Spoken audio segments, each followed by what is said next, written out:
c'est bizarre d'écrire des livres. Mais moi, j'écris pas des livres. C'est les livres qui passent à travers moi. Et c'est pour délivrer. C'est des livres à délivrer, en fait. C'est obligatoire. Par exemple, là, Eureka. Donc, Eureka, chacun d'entre nous, on aime bien eurécater de temps en temps, tu vois. Et je voudrais vous raconter là sur l'histoire d'Archimède. Comment il a fait pour tout d'un coup, il était dans une catastrophe complète. Il avait la tête sur le billot. On lui a demandé de résoudre un problème. S'il ne résoudait pas le problème, le lendemain, il était mis à mort. Il était sous un tyran terrible. Et qu'est-ce qu'il fait, Archimède? Il prend un bain.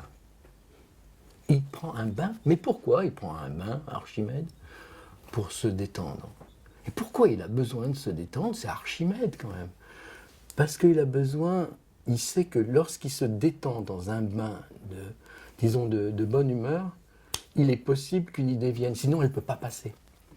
Et ça, c'est très intéressant. Il y a 21 histoires, enfin, c'est 21 découvertes de qu'est-ce qui fait que dans nos vies actuellement, on est tous quelquefois comme la tête sous le billot, et comment on va eurécater.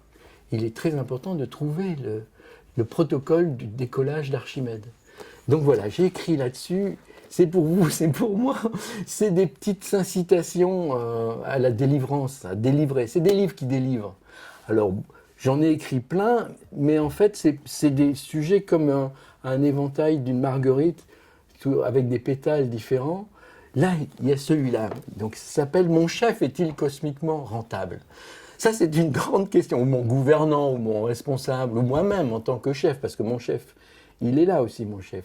Est-ce que cosmiquement rentable, c'est-à-dire, est-ce qu'on peut continuer à détruire tout ce qui se passe là où on passe, et de faire que cette planète, terre et ciel, soit complètement irrespirable?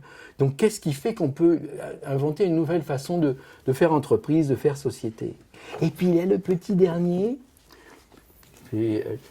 Voilà, c'est mon petit dernier. C'est l'audace de l'élégance de l'âme. J'ai l'impression que c'est comme c'était l'augure de l'ensemble. L'audace, ça c'est très important. Chacun d'entre nous, on est en train de faire preuve d'audace. Ce mot, son étymologie veut dire la joie d'aider. Et qu'est-ce qu'il s'agit d'aider quoi? C'est l'élégance, c'est-à-dire la capacité dans ses activités, dans son métier, dans ses relations, dans sa créativité avec son conjoint, dans la façon de vivre en famille, dans la société de voisinage, d'avoir des actes élégants qui fait que la beauté n'est pas venue nous voir sur cette planète pour rien, de réembellir les choses, de réembellir les instants, de redonner un peu de gouaille aux paroles, de faire que on ne devienne pas... C'est une calamité, hein, on n'en parle pas de cette calamité-là. Mais la calamité de la disparition du langage sous forme de langage machine et de mécanisation des esprits.